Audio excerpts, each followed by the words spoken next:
ನೋಡಿ, ಇದು ನೆಕ್ಕರೆ ಗಿಡ ಅಂತ, ತುಂಬ ಆಯುರ್ವೇದಿಕ್ ಮಹತ್ವಪೂರ್ಣ ಇರುವಂಥ ಒಂದು ಗಿಡ. ಅಲ್ಲದೆ ಇದರಲ್ಲಿ ಸುಂದರವಾದ ಹೂ ಕೂಡ ಆಗ್ತದಂತೆ. ಅದು ಗೊತ್ತಿಲ್ಲ, ನಾನು ಅದರ ಹೂ ನೋಡಲಿಲ್ಲ. ಮುಂದೆ ಎಲ್ಲಾದರೂ ಸಿಕ್ಕಿದರೆ ನಿಮಗೆ ಅದರ ಹೂ ತೋರಿಸ್ತೇನೆ. ಒಂದು ವಿಶೇಷ ಅಂದರೆ ಈ ಹೂ ಇದು ಗಿಡ ಇದ್ದರೆ ಜಾಗದಲ್ಲಿ ತುಂಬ ನೀರುಂಟು ಅಂತ ಅರ್ಥ ಅಂತೆ. ನೋಡುವ, ಇದ್ದರೆ ಗೊತ್ತಾಗ್ತದಲ್ಲ. ಇಲ್ಲಿ ನೋಡಿ, ಇಲ್ಲಿ ತುಂಬ ಅಕೇಶ ಮರಗಳನ್ನು ನೆಟ್ಟಿದ್ದಾರೆ. ಇಲ್ಲಿ ಇದು ಒಂದು 10-20 ವರ್ಷಗಳ ಮುಂಚೆ ನೆಟ್ಟಿರ್ಬೋದು ಕಾಡಿಗೆ. ಆದರೆ ಈ ಗಿಡ, ಈ ಅಕೇಶ ಗಿಡ ನೆಟ್ಟರೆ ಅದರ ಬುಡದಲ್ಲಿ ಎಂಥ ಕೂಡ ಗಿಡ ಆಗೋದಿಲ್ಲ. ನೋಡಿ, ಯಾವ ಗಿಡ ಸಹ ಆಗೋದಿಲ್ಲ.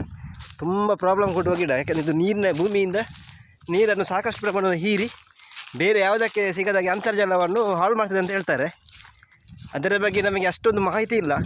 ಇದು ಆದರೂ ಸಹ ಇದೆ. ಅದು ನನ್ನ ಪ್ರಕಾರ ಇದನ್ನು ತೆಗೆದು ಬೇರೆ ನ್ಯಾಚುರಲ್ ಇಲ್ಲಿಗೆ ಸೂಟ್ ಆಗುವಂಥ ಗಿಡಗಳು ನೆಡೋದು ಒಳ್ಳೆಯದಂತ ನನಗೆ ಅನ್ನಿಸ್ತಾ ಉಂಟು. ಮತ್ತು ಅದರ ಬಗ್ಗೆ ಜಾಸ್ತಿ ಗೊತ್ತಿದ್ದರೆ ನೀವು ಅದರ ಕೆಳಗೆ ಕಾಮೆಂಟ್ ಬಾಕ್ಸ್ ಉಂಟಲ್ಲ, ಅದರಲ್ಲಿ ತಿಳಿಸ್ಬೋದು ನಿಮಗೆ. ಇನ್ನೂ ಸಹ ಹೋಗ್ತಾ ಇದ್ದಾರೆ ಎಲ್ಲಿ ಅಂತ ಗೊತ್ತಿಲ್ಲ. ಕರ್ಕೊಂಡು ಹೋಗ್ತಿದ್ದಾರೆ ಸ್ಯಾಂಡಿ, ಹೋಗ್ತಾನೇ ಇದ್ದಾರೆ. ಎಲ್ಲಿ ಸಿಗ್ತದ ದೇವರಿಗೆ ಗೊತ್ತು. ನಮಗೆ ಒಂದು ಅರ್ಧ ಗಂಟೆ ಇದು ನಡ್ಕೊಂಡು ಸಾಕಾಗಿ ಹೋಯ್ತು ನಮಗೆ. ಒಬ್ಬ ನೋಡಿ, ಇವರು ಗಣೇಶ್ ನೋಡಿ ಎಷ್ಟು ಕಷ್ಟದಿಂದ ಎದುರಿಸಿರು ಬಿಡ್ತಾ ಹೋಗ್ತಾ ಇದ್ದಾರೆ. ಪಾಪ ಅವರಿಂಥ ಗುಡ್ಡೆಗೆಲ್ಲ ಹತ್ತಲಿಲ್ವಾ ಅಂತ. ನೋಡುವ ಮುಂದೆ. ಎಲ್ಲಿ ನೋಡಿ ಮಾರ್ರೆ, ಈ ಪುದೀಲಿಗೆಲ್ಲ ಹೋಗ್ಬೇಕು ನಾವು. ಅದಕ್ಕೆ ಹೇಳಿದ್ದು ನಾನು ಮೊದಲು, ಈ ಟ್ರೆಕ್ಕಿಂಗ್ ಯಾರಿಗಾದರೂ ಬೇಕಾ ಅಂತ. ಕೆಲವರು ಇಂಟ್ರೆಸ್ಟಲ್ಲಿ ಬರ್ತಾರೆ, ಮತ್ತು ಕೆಲವರು ಅಷ್ಟು ಆ ಗುಡ್ಡೆ ಹತ್ತಲಿಕ್ಕೆ ಯಾರು ಮಾರೆ ಬರುವುದಂತ ಹೇಳಿ ಬರುವುದೇ ಇಲ್ಲ ಕೆಲವರು. ಈ ಪ್ಲೇಸ್ ನೋಡಿ, ಒಬ್ಬ ದೇವರೇ, ಎಷ್ಟು ನಿಮಿಷ ನಮಗೆ ಸಾದಿ ತಪ್ಪಿದ ಹೇಗೆ ಅಂತ ಉಂಟು. ನೋಡಿ ಎಷ್ಟು ಕಷ್ಟದಲ್ಲಿ ಹೋಗ್ಬೇಕು ನೋಡಿ ಇದರ ಒಳಗೆ. ಓ, ಸ್ಯಾಂಡಿ ಮತ್ತು ಸಜಿ ತುಂಬ ಕಷ್ಟದಲ್ಲಿ ಹೋಗ್ತಾ ಇದ್ದಾರೆ ನೋಡಿ. ಹೋದ್ರು ಹೇಗಾದರೂ ನೋಡಿ. ಟ್ರೆಕ್ಕಿಂಗ್ ಅಂದರೆ ಹೀಗೆ ಇರ್ತದೆ. ಕೆಲವರಿಗೆ ಆಗ್ತದೆ, ಜಾಲಿ ಮಾಡಿ ಬರ್ತಾರೆ ಅಂತ. ಎಷ್ಟು ಕಷ್ಟಪಡಬೇಕು ನೋಡಿ ಟ್ರೆಕ್ಕಿಂಗ್ ಹೋಗ್ಲಿಕ್ಕೆ. ಅದು ಮುಳ್ಳು ಅಡ್ಡ ಇತ್ತು ಮರ, ಅದನ್ನು ತೆಗೆದ್ರು ಇಬ್ಬರು ಸೇರಿ. ಕರೆಕ್ಟಾ ಸಾದಿ? ಕರೆಕ್ಟ್ ಉಂಟು. ಆಲ್ಮೋಸ್ಟ್ ನಾವು ಫಾಲ್ಸಿಗೆ ತಲುಪಿದ್ದೇವೆ ಅಂತ ಆಗ್ತಾ ಉಂಟು. ಯಾಕೆಂದರೆ ಲಾಸ್ಟ್ ಟೈಮಲ್ಲಿ ಬರುವಾಗ ಇಲ್ಲಿ ಈ ಒಂದು ಕಲ್ಲನ್ನು ಗುರ್ತಾ ಇಟ್ಟಿದ್ರಂತೆ. ಆ ಕಲ್ಲಿನ ಗುರ್ತದಲ್ಲಿ ಇಲ್ಲಿ ಬರ್ತಾ ಇದ್ದೇವೆ ನಾವು.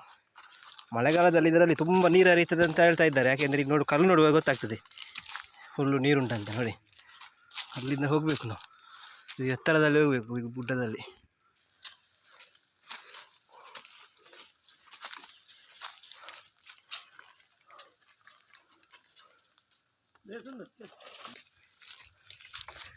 ಅಪ್ಪ,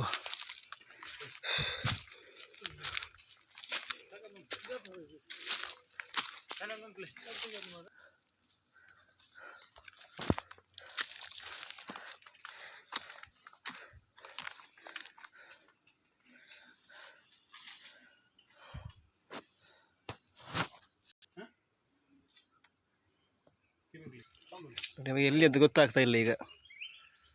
ಎಲ್ಲಿ ಆ ದೇವರಿಗೆ ಗೊತ್ತು. ಇದು ಎಲ್ಲಿದ್ದೆ ಅಂತ ಹೇಳಿಕೊಡ್ಲಿಕ್ಕೆ ಸಹ ಇಲ್ಲಿ ಯಾರಿಲ್ಲ. ಒಟ್ರಾಸಿ ಹೋಗ್ಬೇಕು, ಅಂದಾಜಲ್ಲಿ ಹೋಗಬೇಕು.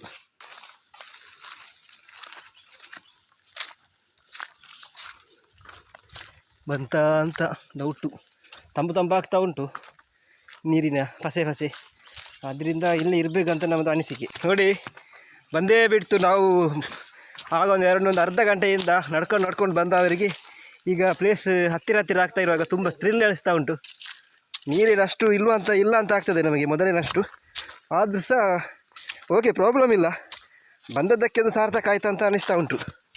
ನೋಡಿ, ದೂರದಲ್ಲಿ ನೀರಿನ ಸೌಂಡ್ ಕೇಳ್ತಾ ನೋಡಿ. ಸಾಧಾರಣ ಒಂದು ಸ್ನಾನ ಮಾಡುವಷ್ಟು ನೀರಿಗೆ ಇಲ್ಲಿ ಪ್ರಾಬ್ಲಮ್ ಇಲ್ಲ. ಒಳ್ಳೆ ಪ್ಲೇಸ್, ತಂಪುಂಟು ಮಾರೆ. ನೋಡಿ, ಇದು ಮಳೆಗಾಲದಲ್ಲಿ ನೀರು ಬೀಳುವಾಗ ಇದರ ಸೌಂಡು ನಮಗೆ ಅಲ್ಲಿ ಕೆಳಗೆ ತನಕ ಕೇಳ್ತಾ ಇರುತ್ತೆ. ಮತ್ತು ತುಂಬ ಎತ್ತರವಾಗಿ ಸಹ ಉಂಟು ನೋಡಿ. ತುಂಬ ಜಾಲಿ ನೀರು ಬರ್ತಾ ಉಂಟು ಚಿಕ್ಕದಾಗಿ. ನೋಡಿ, ನಾವು ನಿರೀಕ್ಷೆ ಮಾಡಿದಂತಹ ಜಾಗಕ್ಕೆ ನಾವು ಕೊನೆಗೂ ತಲುಪಿದ್ದೇವೆ. ಅರ್ಧ ಗಂಟೆಯಿಂದ ಹುಡುಕಿ ಹುಡುಕಿ ಹುಡುಕಿ ಹೇಗಾದರೂ ಸಫಲರಾಗಿದ್ದೇವೆ. ನೋಡಿ ನೀರು ಬೀಳುವ ಸ್ಟೈಲ್ ನೋಡಿ, ಜಾಲಿಯಾಗಿ ಬೀಳ್ತಾ ಉಂಟು ಮೇಲಿಂದ.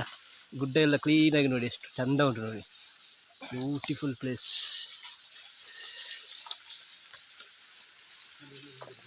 ಸರಿ ಸರಿ ಬಲೆ.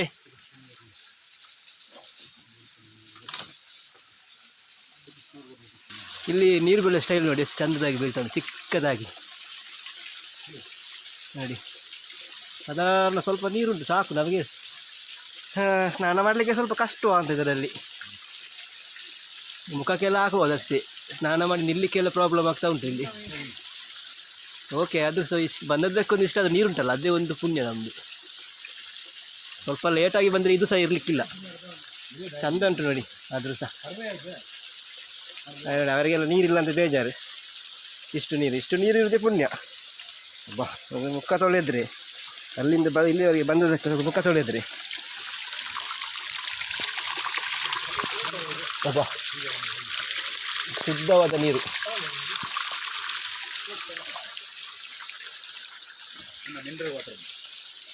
ಆಂಟಿ